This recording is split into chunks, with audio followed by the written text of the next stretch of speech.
Welcome to Enable TV, where we have the brand new Gigaset QV1030 tablet PC, which was announced last week. Quite a cool device since we have a really high resolution of 2560 x 1600 here on a 10.1 inch device. Not the first device, of course, that we see with this kind of specs. The last Google Nexus 10 was, for example, similar, but now we have here a price point of $369 with an NVIDIA Tegra 4040S, so quite a fast quad-core processor. It's also fast here with vanilla Android, nothing too special here installed, and by Gigaset, which is a German company. And you can see here that we have no bloatware or anything installed, which is of course quite nice, but it's still in performance really quite kick. So we can, for example, here go to websites. Okay, this is a responsive website, but we could go, for example, to the New York Times. So I can also demonstrate to you here a little bit the keyboard. If I hit the buttons right, oops, not HU, it's not a Hungarian website, so of course we only have Wi-Fi inside. There's no 3G plan right now till it opens up the website, since it's quite slow here in the hotel. You can see that on the sides we have here the volume control, micro USB for charging and data transfer. We have 16 gigs of internal memory and 2 gigs of RAM. A 3.5mm headphone jack, and behind this little flap there's the micro SD card reader. And now, as you can see, we have already opened up the website, and you can nicely zoom in, and it's really quite sharp, since we have a 300 ppi display, so 300 pixel per inch.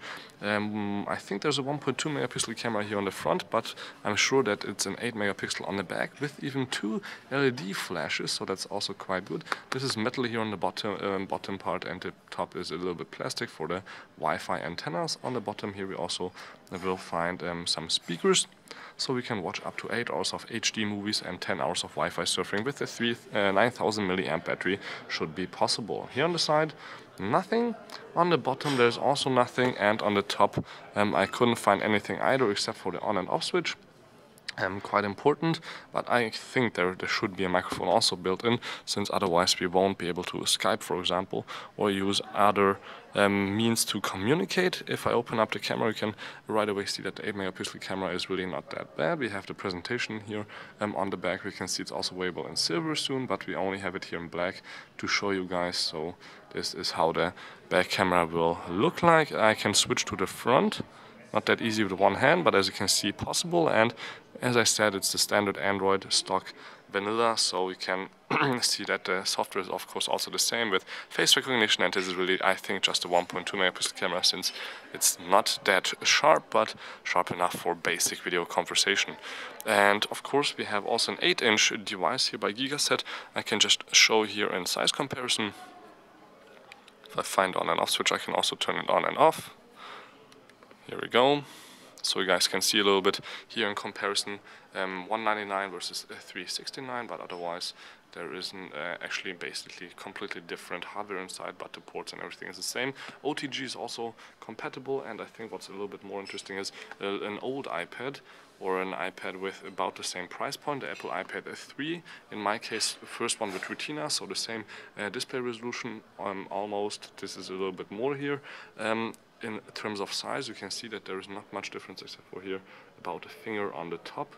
But if I put the Gigaset here right on my white iPad 3, you can see here that there's about 1 millimeter here on the side where the iPad would be bigger, and in terms of thickness they are actually about the same. So there is no much difference there, but price-wise they are, again, as I said, about the same. But the Gigaset has a lot better graphics, since the NVIDIA Tegra 40S is one of the fastest mobile processor right now on the market, and you were able to also see that it's really not slow when you would use it every day. So till next time, peace, and again, this was just a short little hands-on of the QV1030. Feels quite good, $369 MSRP right now. Till next time, my name is Balazs, and this was Enable TV.